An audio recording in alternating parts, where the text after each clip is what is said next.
નમસ્તે વિદ્યાર્થી મિત્રો, શ્રી નીલરાજ શૈક્ષણિક સંકુલની યુટ્યુબ ચેનલ પર આપ સૌનું સ્વાગત કરું છું. આજે આપણે ધોરણ 10માં પ્રકરણ નંબર 12 છે વિદ્યુત. તેમાં આપણે વિદ્યુત પ્રવાહની તાપી અસરના ઉપાયો જોશું, ઉપયોગો વિશે. આગળના લેક્ચરમાં વિદ્યુત પ્રવાહની તાપી અસર કોને કહેવાય તેના વિશે આપણે અભ્યાસ કર્યો.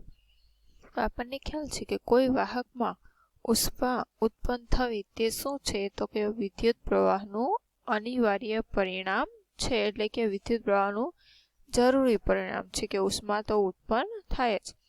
એ ઘણા કિસ્સામાં તે અનિચ્છનીય છે, કેમ કે તે ઉપયોગી વિદ્યુત ઉર્જાનું ઉષ્મામાં રૂપાંતર. અનિચ્છનીય એટલે કે ન, કારણ કે શું, તો કે એક સ્વરૂપે તો કે વિદ્યુત ઉર્જાનો ઉષ્મા ઉર્જા સ્વરૂપે વ્યય જ છે ને, એટલે કેવી છે, તો કે અનિચ્છનીય છે. એમ કે વિદ્યુત પરિપથમાં નિવારી ન શકાય તેવી ઉષ્મા વિદ્યુત ઘટકોના તાપમાનમાં શું કરે છે, તો કે વધારો અને તેમના ગુણધર્મોમાં ફેરફાર કરી શકે છે. આમ છતાં વિદ્યુત પ્રવાહની તાપીય અસરની કેટલીક ઉપયોગી પ્રયુક્તિઓ છે. એ વિદ્યુત ઇસ્ત્રી, વિદ્યુત ટોસ્ટર, વિદ્યુત ઓવન, વિદ્યુત કેટલી અને વિદ્યુત હીટર એ જાણીતા વિદ્યુત ઉપકરણો છે જે જૂલ ઉષ્મા પર કાર્ય કરે છે. કે આ બધા શું છે, તો કે ટોસ્ટર ને ઇસ્ત્રી, ઓવન ને એ બધા તો કે જાણીતા ઉપકરણ જે જૂલ ઉષ્મા પર, એટલે કે શું, તો કે ઉષ્મા ઉર્જા વધારે પ્રમાણમાં, જેમાં માત્ર ઉષ્મા ઉર્જા જ ઉત્પન્ન થાય છે, ગરમી છે. એમ કે વિદ્યુત ઉષ્માનો ઉપયોગ પ્રકાશ મેળવવા માટે પણ થાય છે. એ તો આપણને ખ્યાલ જ છે. ક્યાં, જેમ કે વિદ્યુત બલ્બ આપણે પ્રકાશ મેળવી શકીએ છીએ ને. અહીં બલ્બના ફિલામેન્ટમાં ઉત્પન્ન થતી ઉષ્મા શક્ય તેટલી રોકી રાખવી જોઈએ, જેથી તે ગરમ થઈને પ્રકાશ ઉત્સર્જિત કરે. શું કે શક્ય તેટલી ઉષ્મા એમાં ઉત્પન્ન થતી હોય એ રોકી રાખવી જોઈએ, જેથી તે ગરમ થઈને પ્રકાશ ઉત્સર્જિત કરે. કે ફિલામેન્ટ છે તે આવા ઉચ્ચ તાપમાને પીગળવો જોઈએ નહીં. કે ઊંચું તાપમાન હોય તો ફિલામેન્ટ પીગળી જાય નહીં. બાકી બલ્બ આપણને ખ્યાલ છે કેવો થઈ જાય, બંધ થઈ જાય ને, અંદર સ્પ્રિંગ જેવું હોય ને, એને શું કહેવામાં આવે છે, તો કે ફિલામેન્ટ. તમે જોશો આપણે એમ કહેતા બલ્બ બંધ થઈ ગયો તો એ ફિલામેન્ટ કાં તો પીગળી ગયો અથવા તો છૂટી ગયો. આમ ઘણી વાર તમે આમાં હલાવો ને પાછો જો જોઈન્ટ થઈ જાય તો કે બલ્બ છે એ પાછો સ્ટાર્ટ થવા માંડે છે. કે બલ્બનો ફિલામેન્ટ બનાવવા માટે આપણે તો કે ટંગસ્ટન એનું ગલનબિંદુ 3380 જેવી ઉચ્ચ ગલનબિંદુ ધરાવતી મજબૂત ધાતુ વપરાય. જો ગલનબિંદુ ખૂબ ઊંચું એટલે ઝડપથી પીગળી ન જાય એવી ટંગસ્ટનનો ઉપયોગ થાય. એ ફિલામેન્ટને અવાહક ટેકાની મદદથી શક્ય તેટલી ઉષ્મીય રીતે અલગ કરવામાં આવે છે. અને બલ્બમાં રાસાયણિક રીતે નિષ્ક્રિય એવા નાઇટ્રોજન અને આર્ગન વાયુ ભરવામાં આવે છે. આર્ગોન અને નાઇટ્રોજન એ આપણને ખ્યાલ છે. જેથી ફિલામેન્ટનું આયુષ્ય છે તે પણ વધે છે. ફિલામેન્ટ દ્વારા વપરાતો મોટા ભાગનો પાવર છે એ આપણને ખ્યાલ છે કે ઉષ્મા રૂપે હોય છે, પણ થોડોક ભાગ પ્રકાશ સ્વરૂપે ઉત્સર્જિત થાય. જો કે મોટા ભાગનો તો ઉષ્મા ઉર્જા સ્વરૂપે વ્યય પામે, પણ અમુક એમાંથી પ્રકાશ સ્વરૂપે ઉત્સર્જિત થાય. એટલે આમાં ઉષ્માનો કેવો, તો કે મોટા ભાગે વ્યય થાય છે ને. કે જૂલ ઉષ્માનો એક બીજો સામાન્ય ઉપયોગ વિદ્યુત પરિપથોમાં વપરાતા ફ્યુઝ છે. આપણે ફ્યુઝ ખ્યાલ છે ને, કે ફ્યુઝ ઉડી જાય એટલે શું, એ ફિલામેન્ટ ઓગળી જાય છે. એટલે તો કે ફ્યુઝ ફિલામેન્ટ ઓગળી જાય એટલે પરિપથો છે, એટલે આપણા ઘરના જે ઉપકરણો છે એને નુકસાન થતું અટકે. કે ફ્યુઝનો વાયર પીગળી જાય એટલે ત્યાંથી આપણા ઘરમાં ઇલેક્ટ્રિસિટી પહોંચતી બંધ થઈ જાય.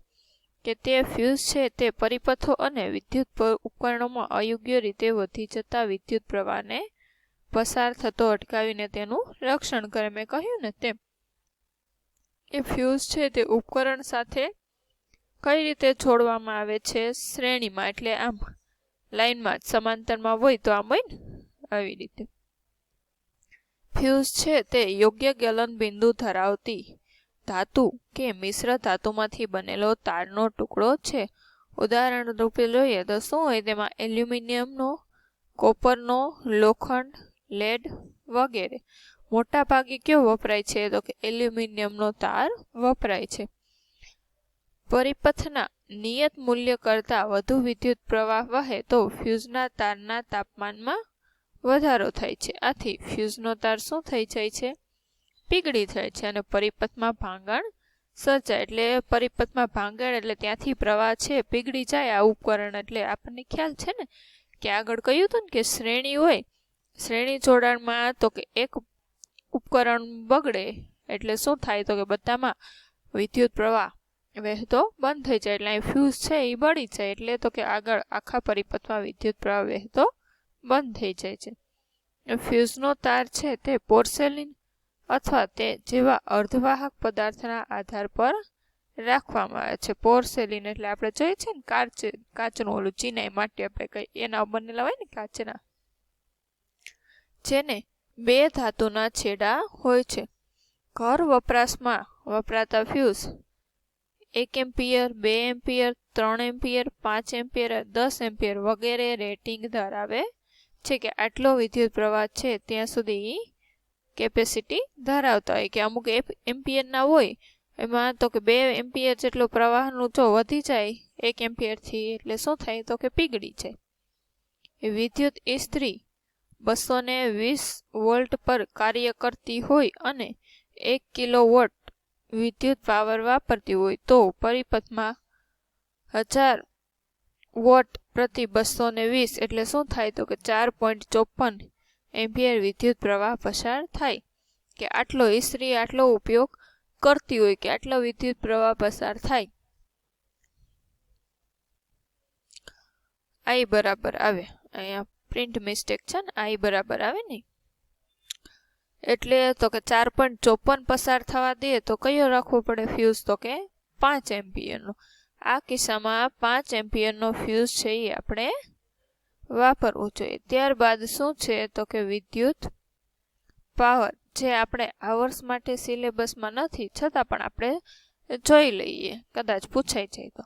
કે તમે અગાઉના ધોરણમાં શીખી ગયા કે પાવર એ શું છે તો કે કાર્ય કરવાના દરને શું કહેવાય? પાવર.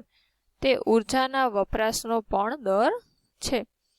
સમીકરણ 12.21 પ્રમાણે જોઈએ કે વિદ્યુત પરિપથમાં વપરાતી અથવા વ્યય થતી ઉર્જાનો દર આપે છે. તેને પણ શું કહેવાય તો કે પાવર. શું થાય? P બરાબર V ઇન્ટુ I. આગળ જોયું હતું ને કે P બરાબર I² અને R. હવે બરાબર શું થાય તો કે V² અપોન R. પાછું અહીંયા શું મૂક્યું તો કે I વાળું સૂત્ર મૂકી દીધું ઓહમના નિયમનું કે V બરાબર IR થાય ને. આ સૂત્ર છે એમાં I ને કરતા કર્યું એટલે અહીં ક્યાં આવશે તો કે આ છેદમાં આવશે એટલે I² છે આમ થાય ને. I બરાબર V અપોન R એટલે સ્ક્વેર છે V² ના છેદમાં R². પણ અહીંયા અંશમાં R હતું એટલે R કેન્સલ થઈ ગયું. વધશે શું તો કે V² અપોન R. એમ પાવરનો SI એકમ શું છે? વોટ. આપણે આગળ બધે જોઈએ ને એકમ ઉર્જાના ની શું આવે તો કે W કરી નતા વોટ. ત્યારે પણ મેં કહ્યું હતું કે આનો મીનિંગ વોટ થાય છે, વોલ્ટ નહીં. પાવરનો એકમ શું છે? વોટ. કે 1 વોલ્ટ, આ વોલ્ટ છે, ના વિદ્યુત સ્થિતિમાનના તફાવત હેઠળ ઉપકરણમાં 1 એમ્પિયર વિદ્યુત પ્રવાહ વહેતો હોય તો ઉપકરણ વડે વપરાતો પાવર કેટલો છે તો કે 1 વોટ. 1 વોલ્ટ ગુણ્યા 1 એમ્પિયર બરાબર શું થાય તો કે 1 વોલ્ટ ઇન્ટુ એમ્પિયર. કે એકમ વોટ છે એ બહુ નાનો છે. આથી વાસ્તવિક વ્યવહારમાં આપણે ઘણો મોટો એકમ કયો લઈએ છીએ તો કે આમ લઈએ છે ને કિલોવોટ પ્રતિ અવર, kWh કિલોવોટ અવર. કે 1 કિલોવોટ બરાબર શું થાય તો કે 1000 વોટ જેટલો છે. હવે વિદ્યુત ઉર્જા એ પાવર અને સમયનો ગુણાકાર છે. તેથી વિદ્યુત ઉર્જાનો એકમ વોટ અવર છે. હવે શું કહ્યું તો કે વિદ્યુત ઉર્જા છે એ શું છે તો કે પાવર અને સમયનો ગુણાકાર. એટલે શું થાય તો કે વોટ અવર થાય ને. સમયનો એકમ શું લીધો છે? કલાક. શું કામ અહીંયા કલાક લીધો હોત તો કંઈક અહીંયા 1000 કિલોવોટ લીધો ને. કે જ્યારે 1 કિલોવોટ પાવર 1 કલાક માટે વપરાય તો વપરાતી ઉર્જાને 1 વોટ અવર કહે છે કે વિદ્યુત ઉર્જાનો વ્યાપારિક એકમ કિલોવોટ અવર છે, જેને સામાન્ય રીતે આપણે યુનિટ કે આપણે કહેતા ને 1 યુનિટ ને 2 યુનિટ ને 1 યુનિટ એટલે આટલી ઉર્જા વપરાય આપણે કે 1 કિલોનું શું થાય તો કે 1000 વોટ અને અવરનું શું થાય તો કે 3600 સેકન્ડ. આમ થાય ને ગુણાકાર કરશો નાના એકમમાં જૂલમાં ફેરવવું હોય તો 3.6 ગુણ્યા 3 ને 3 6 5 મીંડા અને 1 આયો પોઈન્ટ એટલે 6 ગુણ્યા 10⁶ વોટ ઇન્ટુ સેકન્ડ. એને શું કહેવાય તો કે જૂલ. તમને 1 કિલોવોટ અવરનું મૂલ્ય પૂછે શું આવે 3.6 ગુણ્યા 10⁶ જૂલ. હવે ઉદાહરણ છે એ પણ નથી પણ જોઈ લઈએ કે એક વિદ્યુત બલ્બને 220 વોલ્ટના જનરેટર સાથે જોડેલ છે. વિદ્યુત પ્રવાહ 0.50 એમ્પિયર છે તો બલ્બનો પાવર કેટલો? P બરાબર V ઇન્ટુ I એટલે 220 ગુણ્યા 0.50 કેટલો થયો તો કે 110 જૂલ પ્રતિ સેકન્ડ, અથવા તો આપણે વોટ લખી શકીએ. કે 400 વોટનું રેટિંગ ધરાવતું રેફ્રિજરેટર 8 કલાક પ્રતિ દિવસ ચલાવવા એટલે એક દિવસમાં 8 કલાક તો ₹3 પ્રતિ કિલોવોટ અવરના લેખે 30 દિવસ ચલાવવા માટે કેટલો ખર્ચ થાય? પહેલા તો એક દિવસના 8 તો 30 દિવસમાં વપરાતી ઉર્જા શું થાય? તો 30 દિવસમાં રેફ્રિજરેટર દ્વારા વપરાતી ઉર્જા એક દિવસમાં 400 વોટ છે. આ એક દિવસનું 400 ગુણ્યા 8 થાય ને 30 દિવસ છે એટલે 96,000 વોટ અવર. હવે એને કિલોવોટમાં ફેરવશો શું થાય તો કે 96 કિલોવોટ અવર. હવે શું કીધું કે ₹3 છે 1 કિલોવોટ અવરના, તો કે 30 દિવસ રેફ્રિજરેટર ચલાવવા માટે વપરાતી ઉર્જા તો કે 1 કિલોવોટ અવરના ₹3 છે. 96 ના કેટલા તો કે 96 ગુણ્યા 3 એટલે ₹288 થશે. તો અહીંયા આપણું ચેપ્ટર પૂર્ણ થાય છે. આ તમે શું શીખ્યા જરીક ચેક કરી લેજો. આમાં બધા એકમ જો વિદ્યુત પ્રવાહનો, પછી અવરોધનો એસઆઈ એકમ ઓમ, વોલ્ટેજનો વોલ્ટ, પછી આ તો કે સમાંતર જોડાણ, આ અવરોધમાં વ્યય થતી ઉર્જા W વાળી, પછી 1 કિલોવોટ અવર પાવરનો એકમ વોટ છે.